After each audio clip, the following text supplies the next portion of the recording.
Okay, today we are going to do volumes of solids with known cross sections. So, of course, we know a bunch of three-dimensional shapes or solids: cubes, spheres, cones, rectangular prisms, and so on and so on.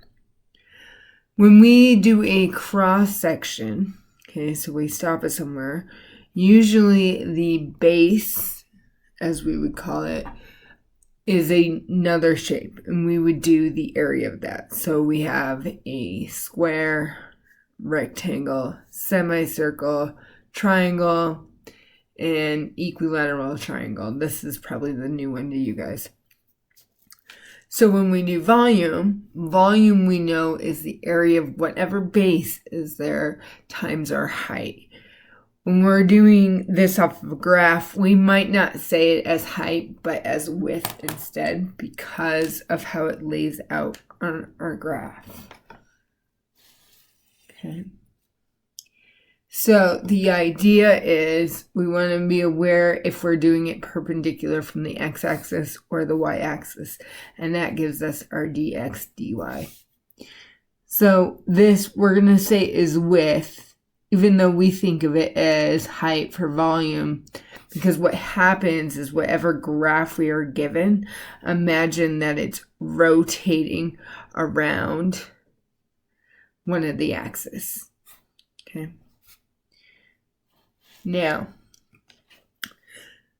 1. Find the volume of the solid whose base is a triangle bounded by y equals negative 2x plus 2, x equals 0, y equals 0, and whose cross sections are squares. So knowing that we are dealing with a square, we're going to make sure that the area is x squared, s squared.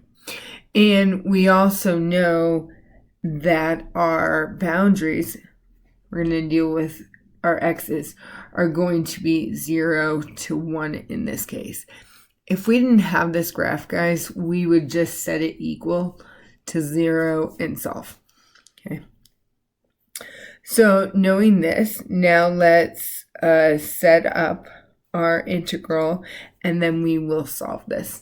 So in this case, it is going to be the integral from 0 to 1 of negative 2x plus 2 squared dx. Then what we need to do to solve this is use U substitution. So what I'll do to save room is put it up here. So our U is going to be negative 2x plus 2, making our du negative 2 dx. Of course, we have to solve for dx, and we get du over negative 2. When I substitute that in, we now have the integral from 0 to 1 of u squared, and instead of dx, we are going to put du. Now, of course, that dividing by negative 2 is the same thing as pulling a negative 1/2 out front. If you were still confused by this, you might want to pause the video, call me over and ask. We can take the integral now because this is a simple power rule. So we get u cubed over 3. We had the negative 1/2 out front still. And then our boundaries from 0 to 1. Because I didn't change my boundaries, I have to substitute back in the negative 2x plus 2. So I'm going to change this to negative 1 over 6 So I'm multiplying 2 times 3 times this negative 2x plus 2 cubed from 0 to 1. And then, of course, we plug this in by doing our upper minus our lower. So when I plug in 1 here, I end up getting 0. Does everyone see that? So I'll have negative 1/6 times 0 minus negative 1/6 times, well, when I plug in 0 here, we get 2 cubed, which is 8. So if we calculate that all together, we get 4/3.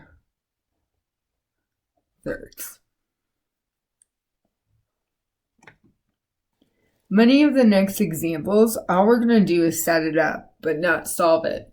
If we were to solve it, I would continue using your U substitution. All right, so number 2, set up, do not integrate. The volume of the solids, same base as example 1. So remember that the base is the same base. The base is the triangle base. Okay, so it's that y equals negative 2x plus 2. Sorry for the hesitation. So in this case, though, we're talking about semicircles, and we're still talking about the x-axis. So we're going to deal with dx.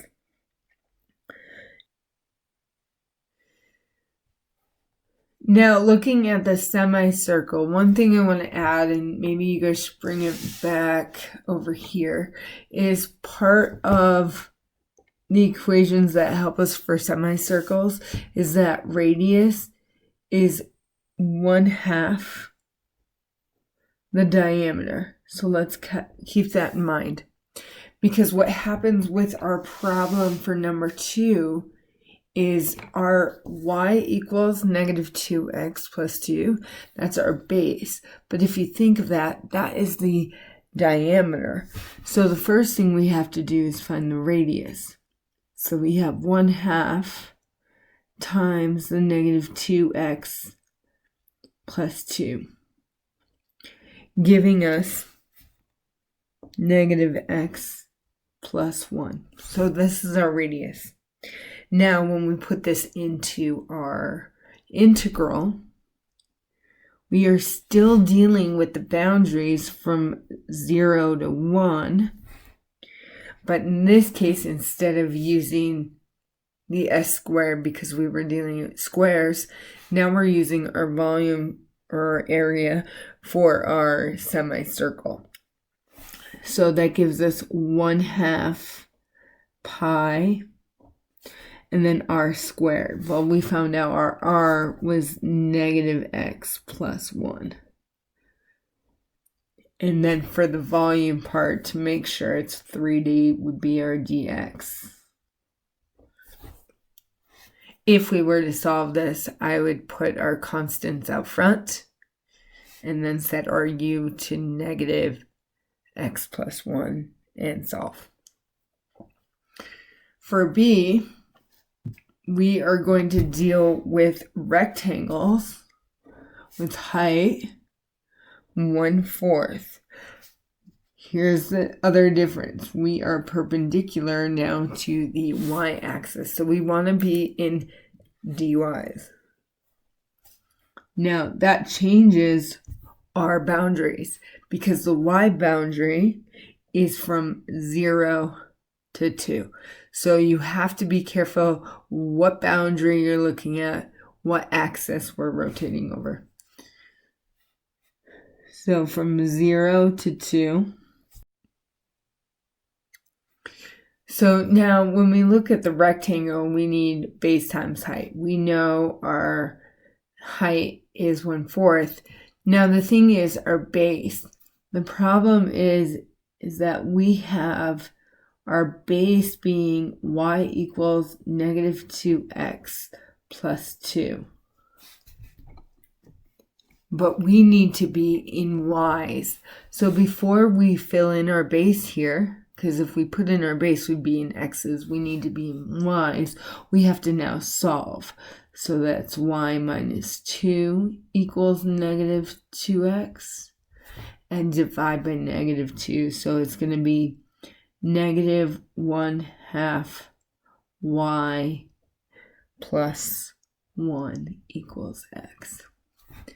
Now we can fill that in for our base. So our base is that negative 1/2 y plus 1. Our height is 1/4. And then, of course, finish it off with dy. Okay, I'm going to separate this so we don't see that interference. All right, set up again. Now, our base is different. It's going to be y equals negative x squared plus 2. And y equals x. So we want to remember when we have two that interfere with each other, we have to figure out our top minus our bottom. Okay, so what I might want to do right away is kind of sketch out the graph to figure out what's on top and what's on the bottom. So negative x squared plus 2 is an upside down parabola. And then y equals x is our linear equation.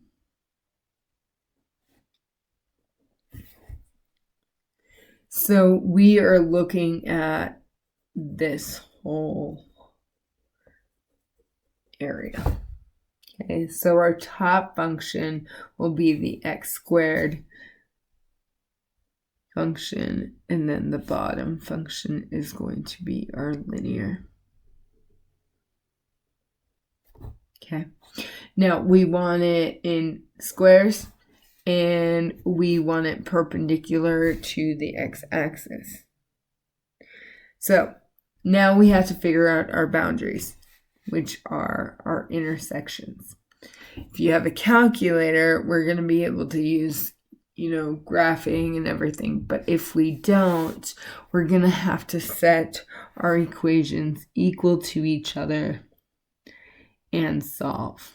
So I'm going to do that algebraically so we have some practice here. So I move everything to one side. I get x squared plus x minus 2 and factor that out. So I get x plus 2 times x minus 1. That's leaving our x's as x equals negative 2 and positive 1. So that is our boundary, negative 2 to 1. We're doing our squares, okay, and that's s squared. So remember, it's top minus bottom. So our top function is negative x squared plus 2 minus our bottom function, which is x. And then we have to square all this because we're talking about cross sections of squares. And we are about the x-axis, so we are in dx. Very good. Okay, next page. All right, number 4 here. Set up integrals of volumes of the solids whose base is a circle. So we have a circle function, and the cross sections are going to be equilateral triangles, and then it's going to be our y-axis. So the first thing I want you to notice is because it's for the y-axis, we have to solve for x to get it in terms of y. So we have x squared plus y squared equals 1. when we move the y over, we get x squared equals 1 minus y squared. How do you get rid of a square? Take the square root, but be very careful because when we take the square root, remember how many answers we get are plus and minus. The square root and the square do not cancel. Do not make that mistake, guys. Now, of course, that means the positive is the right side, the negative is the left. So if we want this whole thing, remember, we have to think about the whole thing. We have to think about the right side minus the left, just like we were doing before when it was the top minus the bottom. But because we're dealing with the y-axis, we have right minus left. So in that case, I would have the square root of 1 minus y squared minus negative square root of 1 minus y squared. Sorry. Put that together, we end up with 2 square root 1 minus y squared. So that gets the whole area there. All right, so luckily we have a diagram right now. So we have negative 1 to 1. Don't forget I'm looking at the y-axis. So our boundaries are negative 1 to 1. And we're doing equilateral triangles. So that is the square root of 3 over 4. And then it is our side squared. So 2 square root 1 minus y squared squared dy.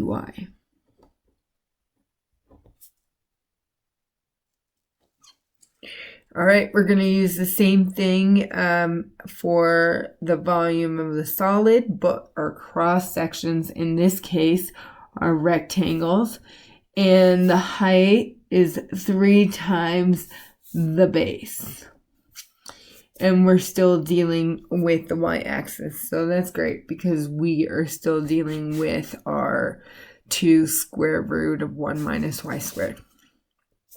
So we still have the boundaries of negative 1 to 1. Now a rectangle is base times height. So our base is going to be 2 times the square root of 1 minus y squared. Now our height says it's just 3 times the base.